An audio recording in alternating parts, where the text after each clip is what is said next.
Hello and welcome to Talking Loud. I am the host, CynicTheCritic, and joining us we have everybody that is usually part of our Talking Loud crew. Yeah, that's right. Today we have the Anglophile Gamer. Hey. We have Yoshi Player. And I'm gonna try and hope to see if there's a Halloween avatar, because we're still in Halloween month. But yes, I'm Yoshi Player. Hi. Yeah, Muppet is joining us this week.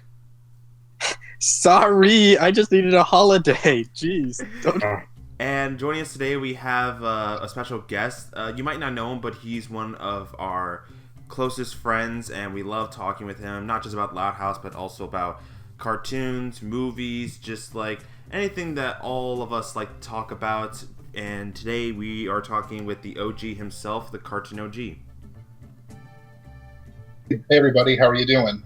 Yeah. You also might know him from our other podcast, our sister podcast we did, Late Night Loud Talks, which we're not really doing right now because we have some special plans coming up, which TheCartoonOG might actually be part of another podcast that we're kind of in the works of doing, but we'll let you know once everything comes together, so stay tuned for that. So today, we are going to be talking about 4 new episodes this week. Everybody Loves Lenny, Middleman, Jeers for Fears, and T-Tail Heart. And very sudden, I might say that. I mean, like, the last episodes we got were, like, a couple weeks ago, and now we've got another week of new episodes. Kind of strange how they aired them on a Tuesday instead of a Monday. Yeah, that was... I mean, granted, that was also because I think this week we had Columbus Day. So maybe that explains why. But, I mean, like, I'm just saying, like, these new episodes we're getting, like... The last ones that we got, they came out on, like, the week of September 17th, which was, like, what, 2-3 weeks ago? So it wasn't too long ago. So now we're already getting, like, new episodes here. And I think we also have, like, more episodes that might be coming out in November. Possibly. We'll have to wait and see for more release dates that will be coming out. But... And, yeah, as Yoshi just said, like, this is the month of Halloween, so of course we have 2 episodes that are Halloween-based-ish, we'll say that, and then 2 normal episodes as well. The last one's kind of like a scary episode. It's not a Halloween one, but it's kind of like Price of Admission. It's not entirely... Price of Admission was sort of like... Sorry, I meant One Flew Over the Loud House. It wasn't a Halloween episode, but it was still... It had a scary theme to it, so it's kind of like that. I don't know why I got that mixed up. I mean, for Jeers for Fears, T-Tail Heart, and Price of Admission, you can tell, like, watching those episodes, which we'll talk about the other 2 later in the podcast, but you can tell that they take place in the fall, like in October, maybe November, September, somewhere around Price of that. Admission took place around Halloween because you can tell because they, jack-o'-lantern. like, had Halloween decorations around. But we're getting off track. We're going to get into that later. But we're first going to talk about the first episode, and that is Everybody Loves Lenny. Torn between her work friends and her school friends, Lenny tries to bring everyone together. So, Lenny, I know there's one person in this group that doesn't like Lenny, and his name rhymes with Bossy. Yeah, I don't really like Lenny, but... Yes. I mean, she can be good. She can be good, and we'll get to that later. Yeah, so... one of the biggest Lenny fans, that's me. I mean, I love this girl so much. I still have soft spots for this character, even despite how she's been flanderized. But she's those 2 words rhyme. Yeah, I just love her character in general, and I'm always excited to see a new episode about her. Right, I think out of all of us, I think Yoshi and TheCartoonOG are probably, like, the biggest fans of Lenny. Yeah, pretty much. You know, I mean, granted, I do like Lenny, and if this was like back in like season 1, she would definitely be in my top 3. She's still in my top 5. It's just that the series has not really been kind to her. Like, it's like whenever we get episodes where she's the main focus, she usually ends up being great. And unfortunately, for other episodes where she's not really playing the main role and she's kind of playing more of a minor role, she's basically just been as the dumb one. And it was kind of funny at first in some episodes, but at this point, it's like, what are you doing? But thankfully, that doesn't happen here because everybody loves Lenny. Appropriate title because I loved this episode. I love it too. First time I've loved an episode in quite a expect. while, and this is coming from someone who's not really into the show anymore. Right, and here's the weird thing that I kind of get out of this is that even though like most of us seem to love this episode, there actually have been some people that like don't really like the episode all that much, or don't love it in the same way. That's mostly due to one aspect, but we'll talk about that in just a little bit. Yeah, But now I think because let's talk about Lenny as a character. I mean, it's a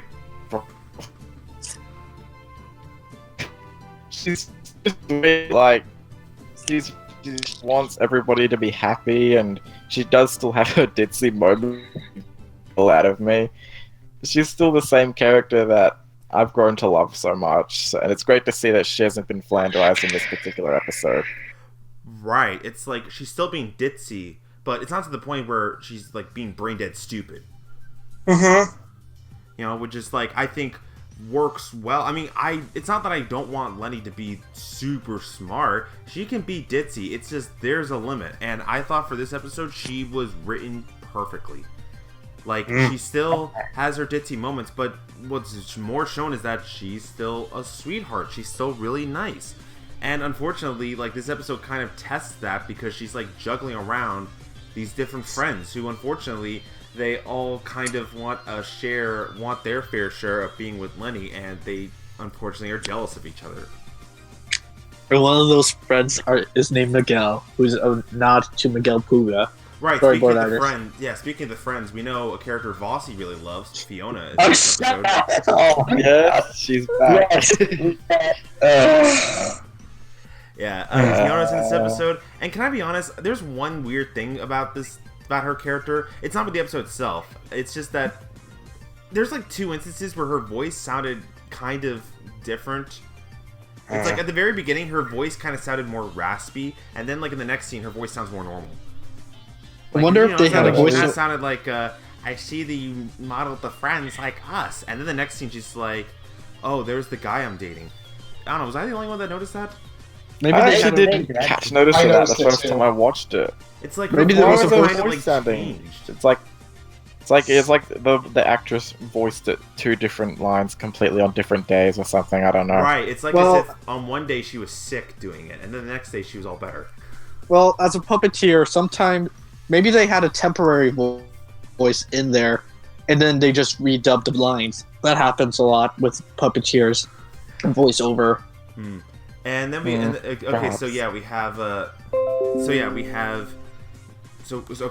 Miguel and we have Fiona, who are Lenny's work friends, and then we have Jackie and Mandy, who are Lenny's school friends, who I personally think are pretty cute. I think they're cute girls. Yeah, they like look them. cute. Yeah. Although, I did hear some people complaining that her school friends weren't people that we already knew.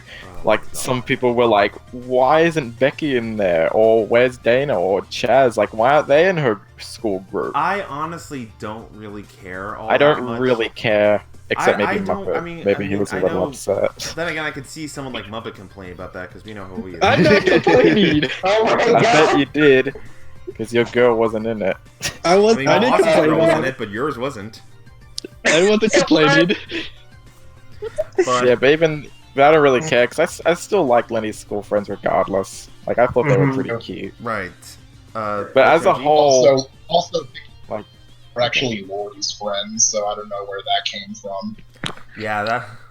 Now let's get Can into I bring up something really quick? Sorry for the Oh, interruption. go ahead. Group of nameless girls that we saw in Sound of Silence and Overnight Success. Where did they go? I think they were written off because nobody liked them. Or maybe they just got purged like Rocky and Maggie. No. They suffered. They unfortunately suffered the snap from Thanos. Oh my Yeah, god. steal my People joke. probably don't want to see them, because they'll remind them of those shitty episodes. Oh yeah, Sound of Silence. Ugh, that episode's garbage. Ugh. Fuck. I wrote overnight success though. But okay. But anyway, yeah, back to Whatever. Lenny's friends. So yeah, Lenny's friends. Now we gotta get into, I guess, the quote-unquote controversial thing with this episode. There's been quite a few people who have said that the biggest issue with the episode is that they found the friends really unlikable, petty, annoying. I personally didn't. I thought they were pretty amusing. But you also have to take into effect that these characters, they're only teenagers, so of course they're going to act really petty, and people have brought up that it's kind of dumb how they both immediately hate each other from the instant they see them. Well, they don't know each other. But they don't know each other, and because they're both groups are different from one another, I mean, you can see differences. Of course they're not going to like each other at first. But they're just jealous because they want Lenny.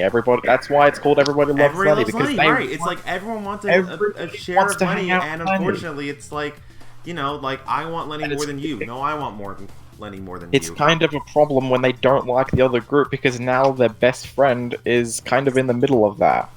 Right. Which go ahead. Which I know people point out, well, if they liked Lenny so much, why would they guilt trip her? That wasn't really their fault. I mean, well, they were upset, and they did guilt trip Lenny a bit, but they did realize what they did was wrong, and they do apologize at the end. Lenny was even ready to outright chew them out. I mean, it's very rare you see Lenny want to do something like that. Right, that's why I wasn't really bothered by it. If it was written differently, then I would be bothered by it. But here, it didn't bother me that much because the episode pretty much showed that the friends were in the wrong, and they realized it. They apologized. And Lenny, like, even though, like, at first she was upset, after Laurie and Lincoln, which we'll get to those two in a minute, when Laurie and Lincoln were pretty much like, you know, like, you gotta step up, you gotta, like, put your foot down, you pretty much gotta tell them, like, you know, if we all can't hang out together, we gotta learn to share. And then Lenny's like, you know what, you're right. And of course, right when she's about to chew them out, she ends up stumbling her words, which I actually thought was pretty funny. She's like, if you guys can't share the store, then you're gonna have to go to the room, or something like that. I don't know. I don't remember either. It was a stupid line, but I thought it was funny. I don't know why. Yeah, it was funny. And not to mention, a jerkish character can only work if they're still written in a way where they're still enjoyable to watch.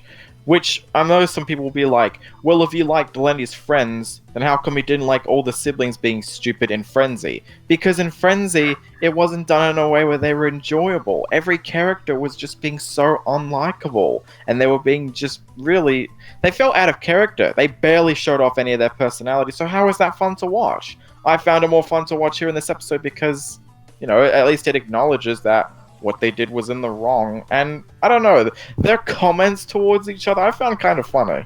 Yeah, it was like the sort of like petty teen bullshit that would come out of like a CW drama, like Gossip Girl, which I like enjoy those kind of trashy TV shows, so I thought it was funny seeing that. And okay, yeah, we'll get to this other story involves one thing in the episode in a bit, but going back to what Yoshi said about Frenzy, he is right, but you should also realize, like, he is being subjective. Like for as much as we might say we don't like Frenzy because we found the characters unlikable, someone else might say they found them hilarious. Kind of like how for this, we found the friends hilarious, whereas for someone else, they would say that, you know, they're annoying and I don't like them. So, if anything, we're just expressing our opinion and we're just being subjective. So, let's talk about the pumpkin spice. Okay, yeah. So there's a comment. One of the funniest lines in the episode was this pumpkin spice latte comment that Miguel said. That pretty much just was like, it sounds like the sort of thing that any basic white trash girl would pretty much like do, is like be obsessed with pumpkin spice lattes.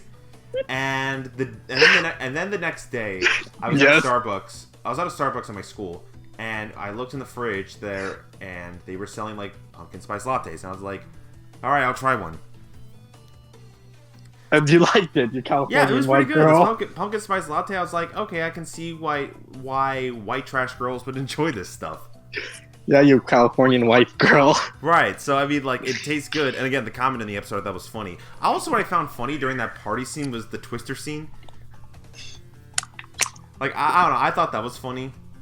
How, like, it all kind of was, like, put together. I like Lincoln's comment where Lenny's bending her backwards Literally. for her friend. Right. Right, and here's another thing that is something that I don't think a lot of people are going to point out, but this is something that I absolutely love that the episode does.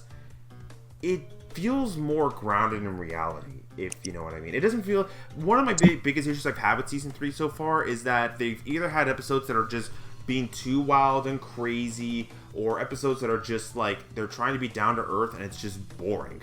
This is an episode where I think it does have that down to earth, more relatable quality to it, but it still feels fun. You know, like, you can also, I mean, you can look at it, like, for me, another down to earth episode you can look at is something like Absent Minded, and I just found that episode really boring. You know, like, yeah, it's down to earth and relatable, but I just find it so bland. This, I find amusing. Like, look at the plot of this episode. It looks like something that would have come out of, like, a My Little Pony episode. Because, you know, like, that's a show that's, like, all about, like, friendship is magic and whatnot. But I'm getting off topic. Like, the plot itself was still, even despite the fact the plot could be considered predictable, it was still fun. You know, it was still really enjoyable. Because the characters, despite being petty, were still amusing to watch. I mean, characters that are unlikable doesn't automatically make them terrible. They can still work if they're enjoyable to watch. And even if they do bad stuff, like, you know, you still want to see what kind of consequences will happen to them. Doesn't matter if an episode has to be predictable, as long as it's fun to watch, that's all that matters. Right, and that for Lenny's friends, like, they were being petty, and the consequence they suffered is, like, they don't have Lenny because it was their fault. Like, she pretty much just like, you know, you guys are gonna go shop, and I'm not gonna come because I don't want to make either group mad. But, alright, let's talk about one of the more controversial sides, which was Lincoln and Laurie. Okay, Lincoln and Laurie. Well, wait, controversial? Well, remember... I mean, for the most part, I think people actually liked them in the episode. I'm pretty sure I saw people like it. Yeah, but, okay. There is one part where I don't really think anybody got pissed off about it. I'm assuming only one person did, but it was the scene where, like, after Lincoln explains this plan for Lenny, and then Laurie's like, "That's really mature of you, Lincoln, for an 11-year-old." And then Lincoln's like, "Thanks. Well, if you'll excuse me, I'm gonna go sign my Ace Savvy underwear." And then after he leaves, he like smacks his ass, and then Laurie's like, "I literally take that back." That was hilarious. For me, that scene was funny because it felt like to me it felt like the balls innuendo from Space Invader done right. Mm-hmm. And plus, you don't see Lincoln's waist in the whole scene, right? It's a surprise. And Laurie's comment was just the icing on the cake. It was like the perfect response to say. It's like, I literally take that back. And how often do you see Lincoln slap his ass like that? It makes him look like a total dork, but I found it funny. Oh man, that was funny. Yeah, I don't see what controversy can apply there. Some people thought it was stupid. I don't know. I thought it was funny. But anyways, CartoonOG, you've been kind of silent. Oh yeah, I've just been letting you guys speak. Don't really want to interrupt anybody. Well, go ahead. I mean, like, I've said most of my we're points pretty about much this done. episode. So, go on. So you want me to say more of my thoughts on the episode? Yeah, give your thoughts on the episode. Yeah, you're our guest.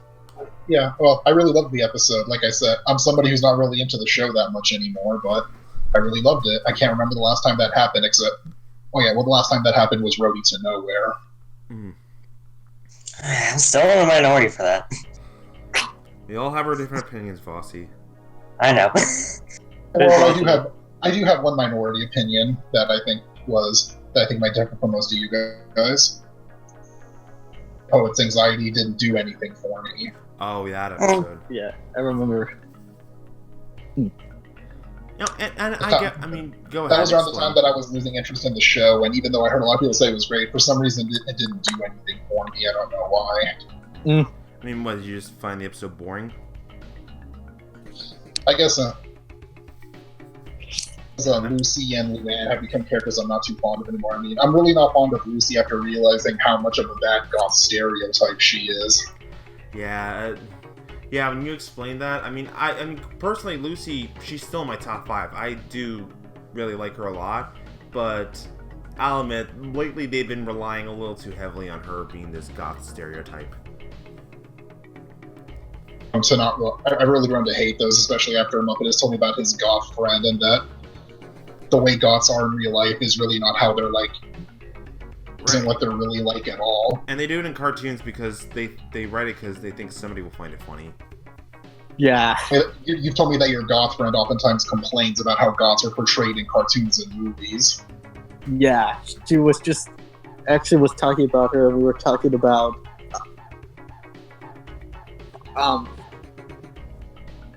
What were we talking about? We were talking about something. We were talking about how we were kind of glad that the whole goth stereotype of the 2000s has died off. That was around with stuff like Danny Phantom and. But anyway, yeah, I'm getting off topic. Back to the episode itself. I mean, for Headphones Anxiety, I mean, if you find it boring, that's cool. I'm not gonna argue with you if you didn't love the episode as much. I still love it, even despite my few minor nitpicks I have with it. I mean, that blog joke from Lenny was pretty cringy. And for as much as I do really like the ending, it was cliche. I mean, of course, the poem that Lucy would write to get her to perform would be about her sister. I think we're getting off topic now. It was sweet, but it was really cliche. Okay. Speaking of which, I want... Oh yeah. We should stay on topic and get through the 3 episodes. Right. Sorry. Okay. Right. So I just want to point out, by the way, that I don't think I should have mentioned Headphones Anxiety. That's fine. That's fine. Anyway, yeah. Yeah, but anything else you guys want to say about this one? Nope. Nah. Well, I want to say this is now my favorite episode of season 3, and that was it was really hard for me to decide, considering how much I love Headphones Anxiety. You know, I just love it so much. Like it connected with me personally, but I had to go with my guts and say I like this one more. And I know that's going to piss people off, considering the controversy behind Lenny's friends. By the way, I don't know if anybody pointed this out. But did Drew was the one that pointed this out a few days ago. Anyone notice something weird about Miguel? Like how he could possibly be gay? Okay, that whole thing. Yeah, I mean, I don't really think anybody pointed it out because, like, I don't really think it matters all that much. I mean, the episode very much implies that Lenny's friend Miguel is gay, which, I mean, when you watch the episode, you can tell. But that didn't really bother me. In fact, I like that they did that. They had a character just glad they didn't make it a big deal. One of the main characters who's gay, and they played it cool. Like, they didn't make it into a big deal, and I'm glad they did that. I just don't like it when things are played up for a big deal. Right. They didn't make it into a big deal, and I'm glad that they didn't. They wrote him as, like, he's just one of Lenny's friends. Which I thought was cool. Alright. Yep. Right. Okay, Yoshi, didn't you want to say something? No, I said all I needed to. Okay. Alright, cool. So let's move on to the next episode, which is Middleman. When Lincoln and Clyde go to tour the middle school, Lynn gives them some questionable advice. Wow, we're already getting another Lynn episode? Well, I mean, I don't know if you can call this a Lynn episode. I mean, it is partially a Lynn episode. But it's mostly a Clinker McCloud episode. Right, a Clinker McCloud episode. And your opinion on this depends on how you feel about the pairing in general. Because after Game Boys, I was a little bit more interested in this episode. In fact, I think a lot of people were really interested to see how it would turn out. Right, because Game Boys, like, everyone really liked that episode. It was really good. It was really good, but the problem with this episode and its prediction for me was that it involves Lynn, and I thought she was going to play that antagonist role. Which she doesn't really in the episode, but that's what I thought. We'll get to Lynn. We'll get to Lynn in a little bit, but let's knock out I have a lot to say about Lynn. Let's knock out the Clinker McCloud aspect of the episode, because I don't have much to say. It basically plays like another typical Clinker McCloud episode. It's like I actually thought it was kind of like the two basically just act the same, and they're involved in this story that I thought was stupid. Where it's like they pretty much take Lynn's advice, and it turns out that it bites them back in the ass. So let's talk about one good thing about the episode before we talk about Lynn. Okay, can I do the honors? Yeah, you can. Lauren Tom was in this episode. She's not in it that much, but she's still in it. That's right, Amy from Futurama. Yeah, shout out to anybody who's a Futurama fan. She's in this episode. Hopefully they'll get Billy West or Maurice soon. That'd be pretty cool. Chris McNeil and David Herman. Yeah. Right. Now, okay. Other than that, the story concept sounded interesting. Like Lincoln and Clyde are finally touring the middle school, which means, maybe they'll graduate soon. And yeah, it kind of does that. Yeah, but I don't know. The story just doesn't do anything interesting with it. And not to mention, like this episode, This episode probably has some of the cringiest humor I've seen in season 3. Like, there's nothing here that made me laugh. It was just cringe. Was the fandom paints bad? Yeah, okay. It does have tough competition because you also have fandom pains. Sorry for anybody out there, but yeah, I don't like that episode. Fandom pains, tripped, and for Muppet, white hair. Yeah. Yeah. But I mean, it's still for Middleman. Like, just there really wasn't anything funny in that episode. Like, a lot of the jokes were basically Lincoln and Clyde acting tough, and it was the stupidest. It was one of the stupidest things ever because like. They can't pull it off at all, which I know the episode obviously is trying to show that they can't pull it off. They're total wimps, but I still don't find it funny. Just because I understand something doesn't mean it has to be anything amazing. Like, right, holy shit. The jokes where they tried Lynn's advice, God, it was cringeworthy. I'm sorry, but it was... Oh, no. It was... It sounded like Grover there. Right, like... Okay, and now we gotta get to, alright, the subject at hand, Lynn. Oh, boy. Oh, boy. Yeah. Can I just say it's Go ahead. simple? It's a good idea in concept, but a terrible execution. I talked to a friend about this, and he agreed. It's a good in concept, but bad in execution type deal. Okay, so here's the thing. What they do with Lynn in this episode, I got what they were going for. It had good intentions. Like, finally this is going to be an episode where it would flush Lynn out. Because one of my main gripes I have with Lynn is that she barely has any character development. It's like, all she is just this obnoxious, brash tomboy who embodies everything that is a jock stereotype. It's like, the only other character flaws she has are basically just played up for jokes. Like her ego and her farting. And with this episode... This episode kind of got me thinking a little bit, because I had to think, because I was just going back and forth with my thoughts in this episode, because, like, they fleshed out Lynn, they gave her a backstory similar to what they did with Luna and for Bros About to Rock, and we end up learning that all the horror stories that Lynn said, it turns out it was her. And that the reason why she is the way she is, which is, you know, like, Lynn, is because she had a terrible first day of middle school. And because everyone was picking on her, she's like, alright, you know what? I gotta toughen up. I gotta start being a jerk to people. And look where she is now. Here's the thing.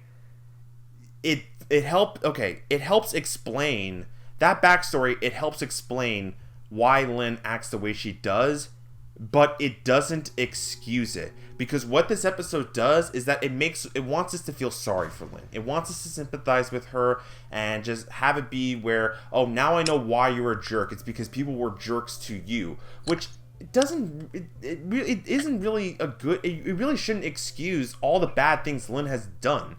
You know, like, again, like, I understand what they were going for, but it's just like, well, you're not much better now because you're still being a jerk and you're giving questionable advice to your brother who could end up going down the same path as you. So, what are you really doing? It also explains why Lynn never really takes any consequences for actions. Literally, one of her rules is that never take responsibility for your actions. So that essentially explains why she never develops at all in other episodes, because, oh, I'm just being tough. I don't need to take consequences for my actions. Like, she can never take the L. She can never admit that she lost. Unlike, It's say, just Lola. frustrating for me. So yeah, now we have the second episode in season 3 that tries to tell us to stop hating Lynn. First it was Sitting Bull, now it's this episode. And apparently it's working, because have a look on Twitter. Yeah, go Suddenly on Twitter. Like, the day go on Twitter. after this episode... Everybody now feels sorry for Lynn. I've seen people saying, oh, I felt so bad, I almost cried tears of for joy Lynn. watching this episode. cried I'm sorry, tears of I had a hard joy. time trying not to laugh at that. It's just... Look, it makes sense that she would act this way after what happened, but it does not excuse the stupid shit that she's done. So, all that stuff that she did in episodes like Space Invader or No Such Luck, somehow we're now supposed to find it fine because Lynn was a victim of that. It She doesn't was excuse bullied. anything. Yeah. It's not good enough. In fact, that didn't make me like Lynn more, it actually made it worse. So, yeah, I'm on the opposite side now. This episode did not redeem Lynn for me, it made it even worse. Right. So thanks, Loud House. Right, and let me just say that we're not saying that just because like, oh, we were bullies in middle school, like we picked on kids. That's not true at all. Like, trust me, when I was in middle school, I was picked on a lot. I was bullied. I hated middle school. But then again, 95% of people that have gone through middle school hated it and have been bullied. And if you say you weren't ever bullied, you were probably a bully. So like for Lynn, like that whole excuse, it seems like something that just like everybody goes through. And really the best thing for you to do is to just ignore it and just focus on what matters. And I feel like for this episode, it kind of tried to do that, but all it did was just kind of like paint Lynn as this character who has these negative qualities, but it's okay because she's been a victim. It's like the episode wants to have its cake and eat it too. Like, I mean, that's like the best analogy I can think of for this. And it just kind of makes the whole thing confusing and just feel kind of gross in a weird way. Because now, because like, just looking at this episode and then in Sitting Bull, looking at the subtext of it, it very much gives me the impression that the writers are pretty much trying to tell people that don't like Lynn to get the hell over it. You know, stop hating Lynn. She's never going to change. You should just accept it. Well, if you want us to like Lynn, then you need to develop her more. It's that simple. And really, that's what's been going on now. Because, like, and now, like, for Sitting Bull, it didn't work. And now with Middleman, it worked. Because now, everybody's saying that she's a great character. Yeah, just because of a backstory. It doesn't take a backstory to make anyone good. Even if Luna had that backstory in For Bros About to Rock, and I didn't like her as a character, would that make her change for me? No, it wouldn't. So, no, backstories don't change anything. Yeah, and if anybody's going to compare Middleman and say that it has a better backstory than the one for Luna and For Bros About to Rock, you better come with good details. I want a full-on explanation. But anything else? That's all I have to say, because I only want to focus on the Lynn aspect of it, because otherwise this isn't a good episode. Yeah, it's bad. I didn't like it. Garbage house for me. But CartoonOG, you've been kind of quiet. What did you fully think of this episode? To be honest, I thought it was passable, but nothing special. On it than the rest of you, but that's just me. Though there is one thing about it that I really did not like, but it's actually a personal pet peeve I have with a certain topic. And the thing that upset me wasn't Lynn or anything like that. The thing that upset me was the school stereotyping implications. You know, kids who are different, the new kid, outsiders, they always get targeted by everybody. Yeah, that was annoying. I really don't like school stereotypes, like, you know, nerd stereotypes, jock stereotypes. I think the reason I hate them is because when I was going to school, I never met anybody who acted like those kinds of things or experienced it myself. But it's a kid's cartoon, of course they're gonna do that. All right. The school stereotype. So yeah, the school stereotyping implications was something that really bothered me, but it didn't bother me enough to make me hate the episode. In fact, I actually predicted this episode very much. I was thinking to myself, oh, it's just going to end where it turns out that the kids don't actually want to beat him up, and that's what happened.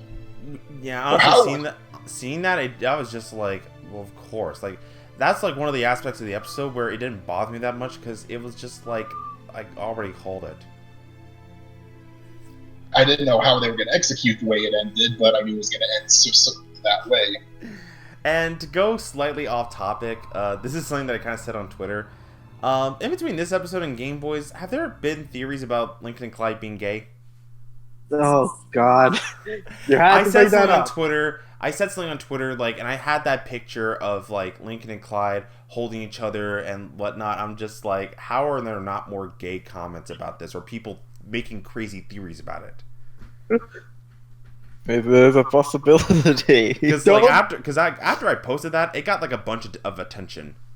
Mostly positive. People were like, yeah, you do kind of have an interesting point. I just don't want to deal with any more gay fictional characters. I have to deal with over 30 phone calls over if Ernie and Bert were gay. Oh my God. Seriously, how many more characters are they going to make gay on this show? I don't know. I really don't want them to overdo it. Like, just keep it simple. Yeah. Don't At least over- it's not Lynn and Margot. Oh my. Yeah. Or Luann and Maggie. I would rather, to be honest, I know I said this in the last episode, I'd still prefer seeing Lincoln and Clyde over Lincoln and Ronnie Ann. Oh yeah, I just went there. Okay. Bossy. Okay. Bossy. I think you said you were the only one that liked this episode. Except the problem is that while I liked it, it's not really for any high critical reasons. That's the problem. Because honestly, most of what I like about this episode mostly just stemmed because I just kind of found it an interesting and engaging episode, and I like Lynn more than you guys do. That's literally it. Because, like, I honestly think there's still negative things. Like, I can't relate to this episode to save my life. And a couple of other things, but, like, I remember middle school, because I don't. But, yeah, there's not really much to say about it at all. Like, I like it, but I can't really give high critical reasons as to why I do. That's cool. I mean, yeah, again, like, and this, not just the Vossi, but for anybody else, I mean, like, even despite me and Yoshi being harsh on this episode, I mean, if you like it, that's cool, and, like, just ignore that thing that I said where I was laughing at somebody loving this episode. Like, that was a little out of line. But, I mean, I'm just saying, I only said that because, like, a day after the episode came out, that's just all I saw on Twitter, and I was just becoming ridiculous. And, like, I just kept saying to myself, just shut up, let them enjoy this episode, you know, like, don't be a wet rag. Don't you mean a wet towel? Wet towel, thank you. Wet blanket. Wet blanket, thank you. So I was like, I was gonna keep my mouth shut, I was gonna wait till the episode, I was gonna wait till we recorded, so then that way I can just let it all out. And I did, so. Okay, let's talk about the next episode. Alright, the next episode. The next episode we have is Jeers for Fears. After agreeing to go to the Royal Woods House of Terror, Lincoln and Clyde have to toughen up and face their fears. So, we got another Halloween episode, kind of. Sort of. Yeah, I mean, this is coming out a year after Tricked, which, I mean, I don't know, I mean, what's your opinion on that episode a year later? It's still mediocre to me. I mean, don't get me wrong, there are some stuff I like, and that song especially is amazing, but oh, it is, yeah. It was just boring. Like, I wish it focused more on, like, the other sisters, especially Lucy, because I think that would have made the episode so much more interesting, and definitely fit the theme of Halloween. It just feels like after stuff, it was just boring. Like, I don't want to see these two for the whole episode. It's just not interesting. Like, yeah, like 90% of the episode is mainly focused on Lincoln and Clyde. While the other 10%, we have the Lucy plot, we have the plot with the twins and Lisa, and then we have the moments of Lynn Sr. getting scared. So, I mean, like, my biggest issue I have with the episode is that it has some really cool ideas, but it's just that it kind of just devolves into being a typical Clink of McCloud episode. Which stinks, because, again, there are moments I really like here. It's just, again, they feel kind of wasted. That being said, I certainly take that episode over Jeers for Fears, because it's been a while since I've seen an episode this bad. I mean, yeah, I was harsh on Middleman, but say what you will about that episode, it at least had good intentions. It was at least trying to flesh out Lynn. But there's I can't say anything good about Jeers for Fears. Actually, before I talk about the actual episode, can I quickly talk about how annoying it is that Nickelodeon kept trying to hype this episode up? Oh yeah, like, they were. All throughout the week, this was hyped up so much. And I know why. It was a Halloween episode, but T-Tail Heart was kind of scary too, and that didn't get hyped up either. This not many. This doesn't apply as a problem with the episode. It's just something I thought I'd point out. But as it's the episode Nickelodeon, itself, what do you expect? yeah, I guess I can't be shocked. I mean, they do this shit all the time. I guess it's a ratings trap. I don't know. So, I say that because, holy shit, this episode was Jeers for awful. Fears. Oh, Can I say something positive hated first? this one. Go ahead, What? Muppet. Bud made a cameo after Yes.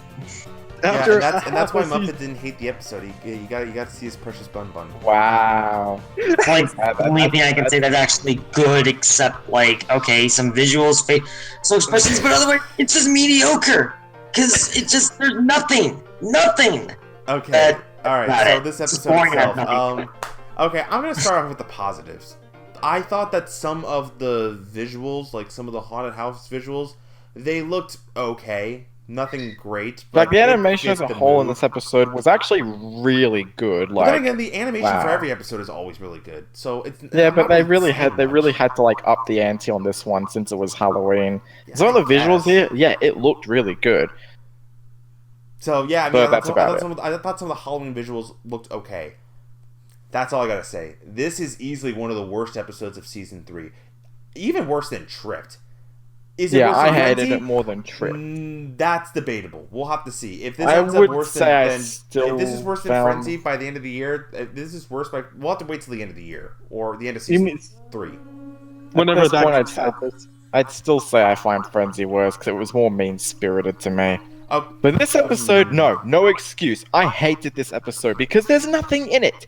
The whole episode, literally, entire 11 minutes is just Lincoln and Clyde screaming at everything, and that's it. And it gets so annoying. They do it all the time, and I'm like, shut the fuck up. It's not funny. it's like the first few Oh. times you might. It's like the first few times you might find it amusing, but then it's like And they get scared of literally anything. stretch that joke out of Lincoln and Clyde scared at everything for the entire 11 minutes, and it gets so annoying.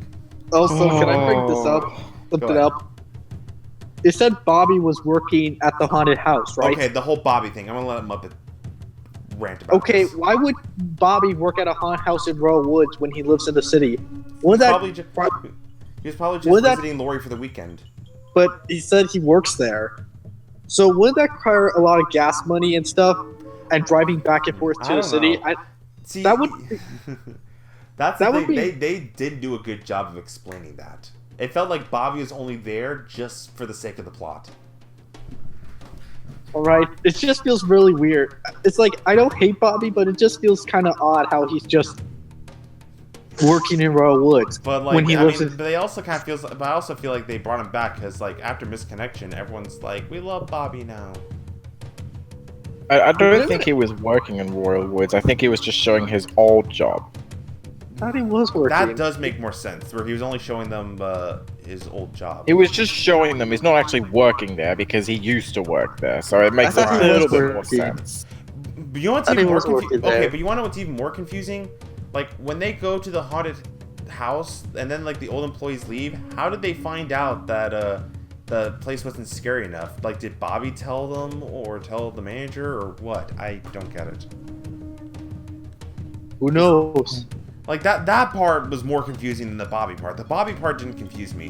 What confused me was how did the other employees know that they need to revamp the haunted house and they get fired and that and then they said like 2 kids didn't find it scary.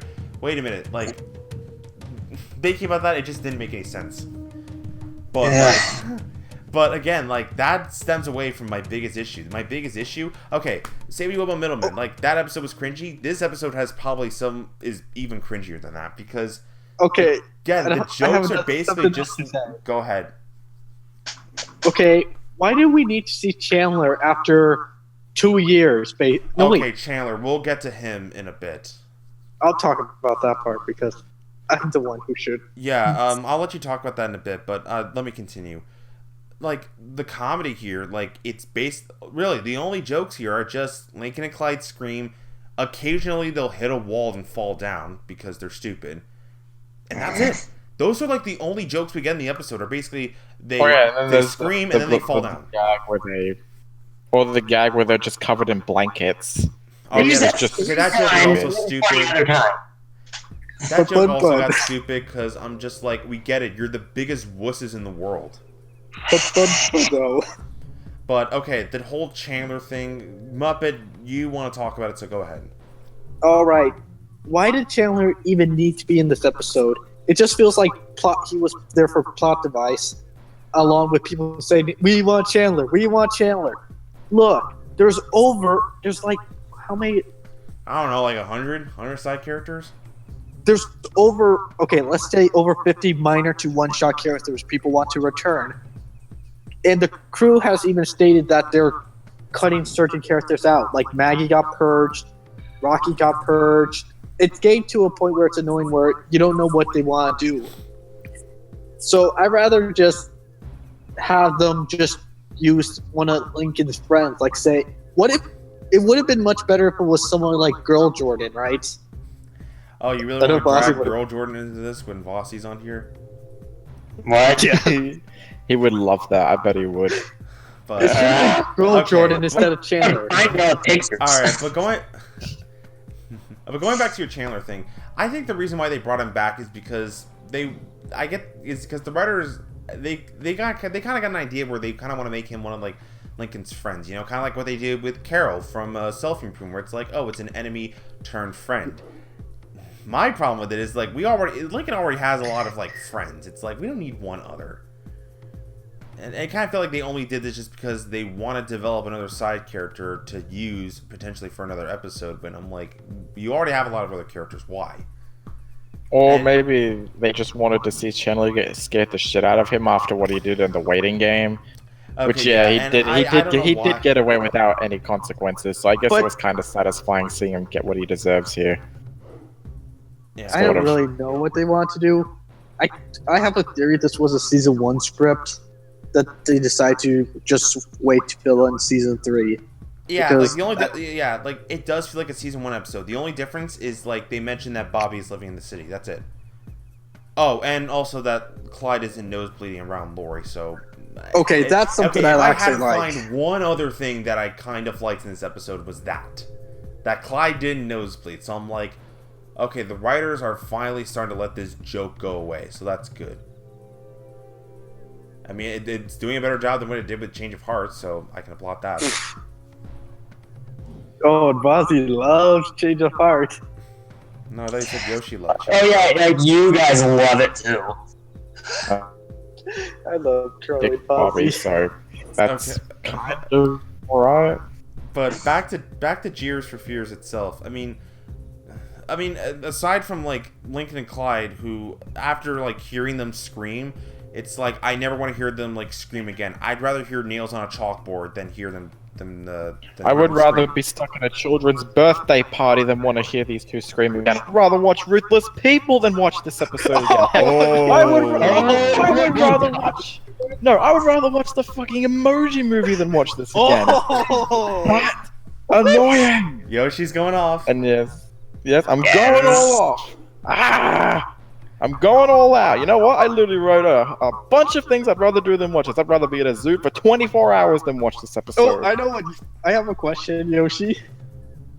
What? Would you rather be stuck in a mascot costume as your job than watch this episode? Yes. I would even do that. Okay, I mean, because it is annoying. I never want to watch it again. If I see these two screaming again, I'll just be like, shut up! If I hear them screaming again, I'm going to mute the TV. Yeah. So I'm just gonna like turn it off. So you made me miss a chance to watch an episode. Do one of those things. I don't care. But aside Just from like anything to not hear these two bitches scream again. But aside from Lincoln and Clyde screaming, getting annoying, the sisters don't really do anything here. It's like, I mean, yeah, they're not being mean. Like thankfully, some of our predictions were wrong. We thought that the sisters were behind the whole thing. They weren't. But even then, they don't really do much in the episode. It's like they just go along with Lincoln's stupid plan where it's like, we need to toughen up. I'm gonna get all of my sisters to scare me so I can toughen up. Except Laurie. Laurie wasn't in that. They don't really do anything here. I mean, Lucy is all right, I guess, but again, she just looks bored in this episode. Also, they got their horror movie references wrong. When Lynn had the Jason mask, she had a chainsaw. Dude, I pointed that out. I said that Jason was the one that has a machete, and Leatherface is the one with a chainsaw. Well, he's done other weapons, Drew, like an axe. Oh my god! You think you're gonna be the one that takes credit for saying that? I was the one that said that. Go on my DNR and you'll see why. But I've already gone off this episode, so CartoonOG, you got anything to say? No, not really. The episode was just repetitive. It was boring. I think the reason I didn't feel strongly about it is because I honestly think I'm just numb to the series now. Unless it's something that's bad on the levels of, say, Stupid Consequences for All in the Family or The Greenhouse, it's not going to piss me off anymore. Good thing I think I'm just numb to you never this. watched Ruthless People. That was a really bad episode. Oh, man. I didn't see Ruthless People, I didn't see Trip, I didn't see any of this. Like I said, I think I'm just numb to the series at this point. Yeah. Good Well- thing you're numb. Wish I could be that numb. Anyways, any other closing thoughts on this episode? Just watch it for the bun bun scene. That's it. Like I said, it's just repetitive, it's boring, it's nothing. It's nothing. Let's just say that. It's nothing. It's not there. This episode was only made because we need a Halloween episode. That's literally all it was made for, And it was needed to fill out season 3. pretty much. But moving on, we have the other Halloweenish episode, Tea Tail Heart. Lola discovers Lucy has an old fragile doll and decides she must borrow it no matter what Lucy says. Okay, so first off, earlier this season we had Lucy and Luann paired up together. Now we kind of have Lola and Lucy paired up together. And you know what that reminded me of? Room with a Feud. Remember that episode where they had a bunch of pairings of like the sisters together? Like in that episode we had Luann and Lucy paired up when they were playing poker, and then we also had Lola and Lucy paired up when they were having a tea party. And so I get the feeling the writers were like, you know what? These are interesting pairings. Let's have them in more episodes. I'm kind of glad they're doing that because, again, I love Headphones Anxiety, and when I saw this, I was like, this is interesting. Granted, I didn't really know if they were going to be played up much as a duo. It seems more like they were kind of going to be like, I don't know, like protagonist, antagonist. I'm not sure. So I was still looking forward to this episode because Lola, for the most part, has had a really good track record of episodes. Aside Except from Sound of Silence. And aside from No Place Like Homeschool, which isn't bad, but it's just boring. Lola's episodes turn out to be either really good or really great. So, and with this is another episode to add to it because I thought this was a really good episode. I liked it. It was alright. Yeah, it was really good. I enjoyed it. And really, I needed that after Jeers for Fears. Oh my Me god. too. Yeah. Like this episode is like the better Halloweenish episode. This the better, scarier episode. Basically. Right. But there are some problems. Okay, before you get to your problems, let's let the big Lola fan talk about it, Bossy. Yes! Okay, you know what? I mean, you guys are already going over negatives, and I was literally planning to start with negatives. Which, there wasn't much, like, really the biggest thing, the worst thing I can say about this episode, besides, of course, Lucy not really doing much, is that one thing at the end where Lana asked a question about borders. That was disgusting. I mean, it's not too bad because, one, it's normal out of Lana's character. But, At least she's eating bugs. Like, say... I mean, like what she said, it was equivalent to saying, like, why is the sky blue?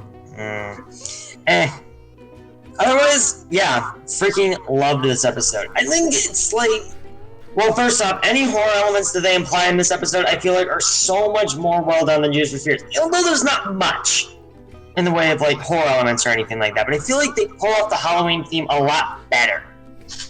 Because it's like, and I like how the plot's like really unique, but it's not too like weird or just like, how do I put that? I don't know really how to put it, but it's like it's unique but not weird and stupid. That's kind of what it is. Lola, I think, is the best thing about this episode, guaranteed. I just love the second half where she tries to attempt to get rid of the doll. Like, all the skits are, like, they go down really well and they're kind of funny, but it's like, especially when she's like burying the thing behind Charles' doghouse and saying, like, you saw nothing.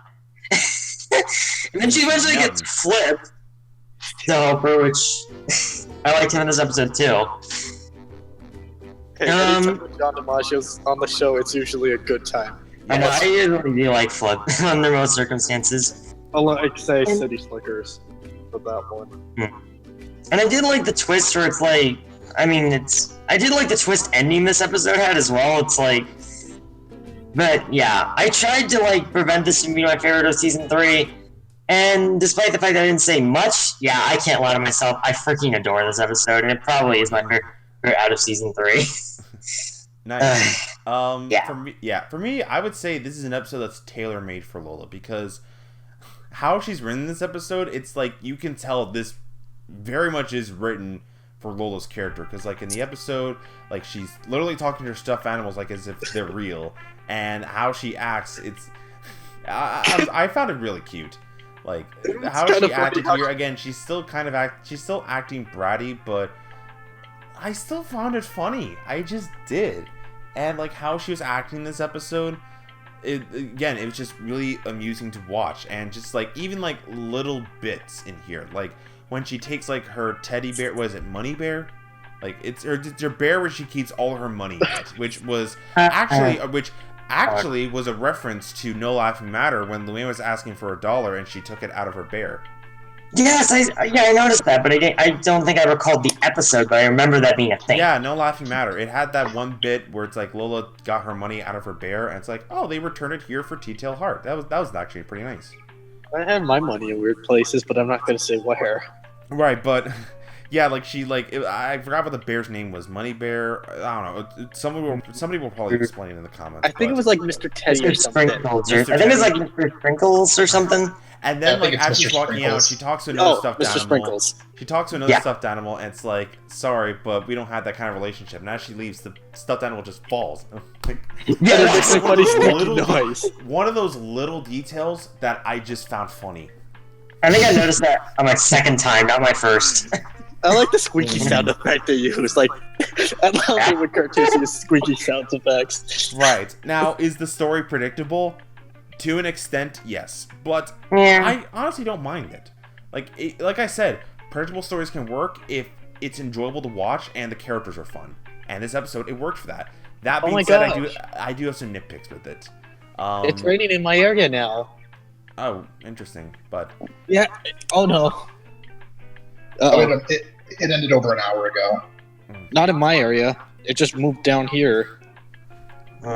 Yeah, anyways, my nitpicks for this episode. I liked Lucy's role in the episode, and that part where it's like Lucy says that like she forgives Lola for what she did, and then Lola hugged her and she's like, "Thank you, you're so nice." I don't know, that was actually pretty nice. I liked seeing that.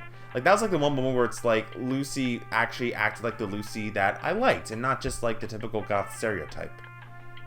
But even then, I wish that she played a bigger role in the episode, because she only had like 2 scenes in the episode. It's really more of Lola's episode, but... And she was at the goth convention, which... Thank you for pointing that out. That was kind of funny, okay? As somebody who goes to a regular goth convention. Right. So, I mean, again, it's a nitpick, but I wish Lucy's part was... She played more of a bigger role in the episode. Also, I thought Lincoln's role in the episode felt kind of pointless. I was like, why is he here? Like, you literally could have replaced him with any other sister. I mean, the only thing that makes it clear that Lincoln is in this episode is that Clyde line, where it's like, why don't you just... Lola's like, why don't you just play with Clyde? No, why don't you go see Clyde? And Lincoln just explained he's at his therapist. That's like the only line that makes it go, okay, now I know why Lincoln's in this episode. They needed that one line. It should have been Lynn, honestly, in this episode more. Right. It would have made more sense. Which I know Yoshi has a nitpick with Lynn in the episode. It's not really there anymore. I don't know why I was thinking that. Yeah, it's like at the very end of the episode, the doll on Lucy's bed falls down and Lynn just gets superstitious. For as much as I have complained about the whole superstition gag of Lynn, this one didn't bother me that much. Well, at least he didn't accuse anyone of being luck. This didn't bother me that much because it didn't have anything to do with sports. That's why. Like, when she got superstitious, it's because she thought the doll was haunted, not because it's going to get in the way of my games. Like, if she said that it was going to get in the way of her game, I would get annoyed. I thought it was because of the bacon comment where Lynn said, "I'm going to eat all of Lucy's bacon." Wait, how is that a superstitious line? No, I thought it was that line that Yoshi didn't like. Not that one. Didn't bother me that much. I was at this point now. I'm just like, of course, Lynn would say that. So I have it in my kind of have to get used to it. Pretty I'll much, only bring it up if it's annoying, but I guess it wasn't annoying. But back to the Lincoln thing itself, I thought his role was kind of pointless. You could have just swapped him out with any of the other sisters, and I don't know if it would be better, but it would at least have some more interesting results. I would say that. It just feels like oh, let's mention something. What? This episode was written by Sammy Cowley alone. Yeah, like, because, like, Sammy Crowley and Whitney Weta, usually they, like, write episodes together. This is the first time where Sammy wrote it herself. I honestly want to see more of that. Like, I want to see, like, Sammy write episodes by herself, because it would actually make an interesting difference between this episode, the episode that Sammy wrote, and then the episode she wrote with Whitney. I want to see Whitney do an episode alone as well. I want to see what Just to see how it turns out. Right. Yeah. So that way we can kind of like that way it'd be like easier to like spot their strengths and weaknesses as writers. Yeah. Honestly, I don't think I ever want to see them together writing again, although I don't think that's going to end. Right, and back to what Vossi said about the twist. I do agree with him. I thought that twist, it made sense for the episode, and it did help. It did like again, it made sense because like for Lana, you know, she's someone who like always is like going around gross places and whatnot. Even though like the thing at the lake, that is a bit of a stretch, but I'll still take it. And it did help make sense. I'm glad they did that and they didn't go the supernatural route. Oh, that would have been just terrible. Right. It would have been like the time travel thing. Right, from Mad Scientist. Which Bozzy surely loves. Okay, but... Kind of really largely. But aside from those nitpicks, I can't complain about this. This is a really good episode. Yeah, it was a strong conclusion to the week. Right. CartoonOG? Yeah, I really like this episode too. In fact, I feel that this week started off great, had a weak middle, but ended off with a bang because I really liked this. Right. And can I bring up something that I haven't heard anyone bring up when it comes to this episode? Go ahead. People will know this, but okay. Excuse me, this is nerdy, but it's time for the CartoonOG's trivia. Yeah. This episode, not just in name, but also in story, is actually a parody of the Edgar Allan Poe story, The Telltale Heart. Because the whole thing of how she tries to get rid of the doll and then it comes back haunting her, that happens in the Poe story as well, where the person basically like buries the heart of his murder victim and then he keeps hearing the beat louder and louder until it eventually drives him insane. Yeah. Not just in title, but also in story execution as well. And that was the CartoonOG's trivia! Yay. Thanks for the trivia. And yeah, that is actually, now that you bring that up, it's like, that's actually cleverly put in. It's like, I mean, granted, I never read the original, but... Yeah, I read Poe. But, like, if it, like, very much goes for what that story did and puts it here... And, like, you know, it's like, I gotta give the episode props for doing that. It's like, they did a really good job implementing that.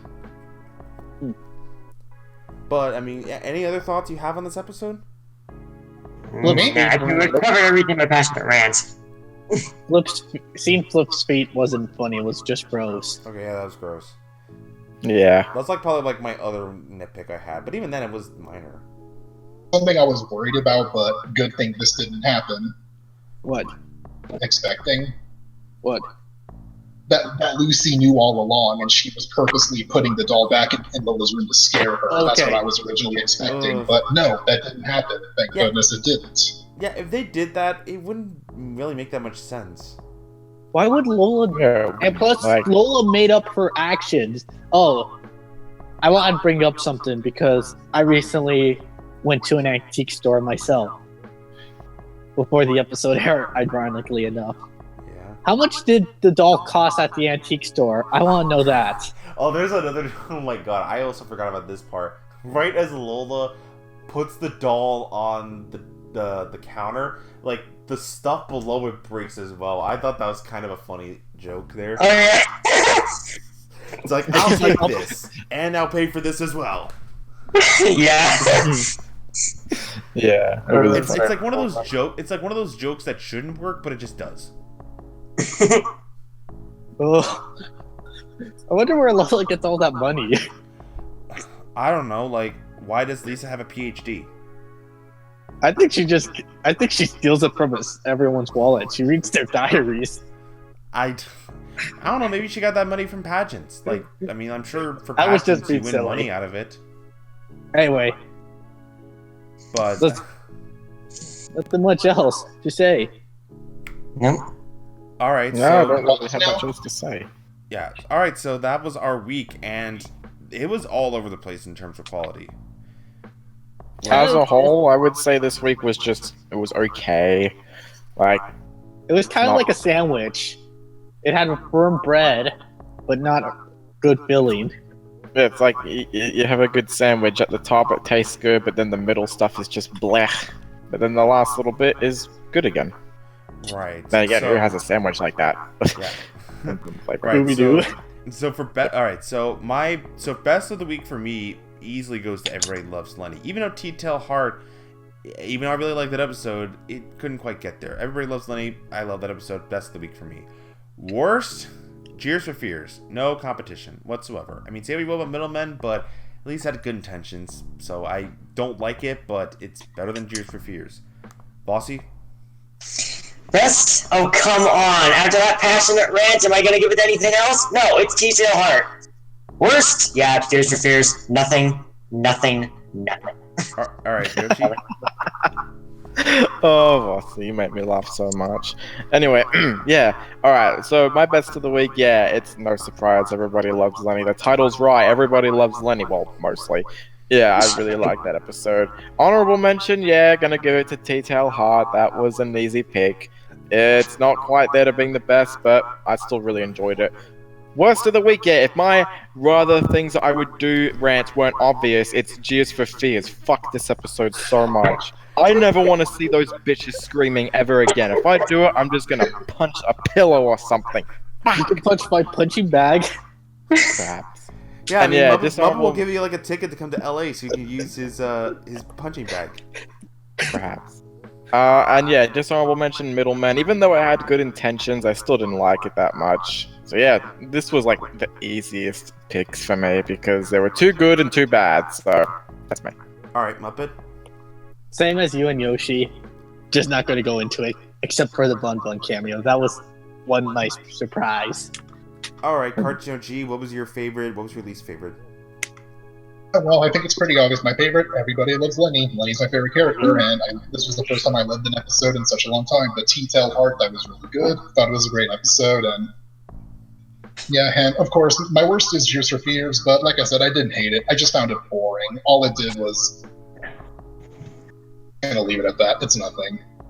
All right, so yeah, that was our week, and yeah, so thank you guys for checking out our podcast.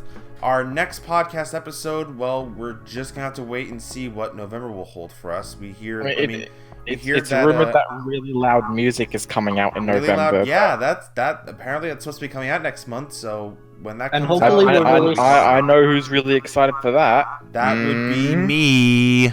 Obviously, the biggest Luna fan in the world. Hey, you're the Also- biggest Lenny fan in the world. Hey, I'm that's proud of that. Shut And- up.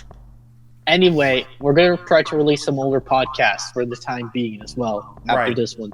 Yeah, in between this and then like the November podcast, we're gonna get as many. We're gonna try and get the older podcasts out, so that way, we get it done and out of the way.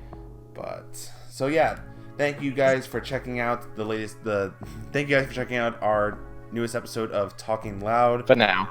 For now, And we have to thank our You need to guest, stop saying CynicTheCritic. latest or newest. It's gonna get old. I'm sorry, it just rolled off the tongue. Anyway, Yeah, I know. So yeah, make sure to subscribe to our channel. Please leave. let's a like have a on thanks our... for our guest, CynicTheCritic. It was a pleasure having you on here. Yeah, Thanks for having me. joining us, man. Yeah, okay. All right, yeah, this outro is starting to come off a lot messy. But yeah, thank you, CynicTheCritic, for joining us. It was great talking with you.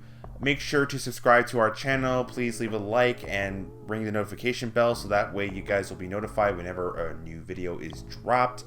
Also, if you want to leave your thoughts on any of these episodes or just on the podcast in general, the comment box, it's right down below. And until next time, I'm CynicTheCritic. I'm the Anglophile Gamer. I need to lie down. That episode just broke my voice. But I'm Yoshi Player. Alright, I want to try to do something else. A la peanut butter sandwiches. Yes. Nobody's going to get that. Yeah. I'm the Cartoon OG. Cowabunga, dudes. And we'll see you next time. Bye-bye. Bye. And he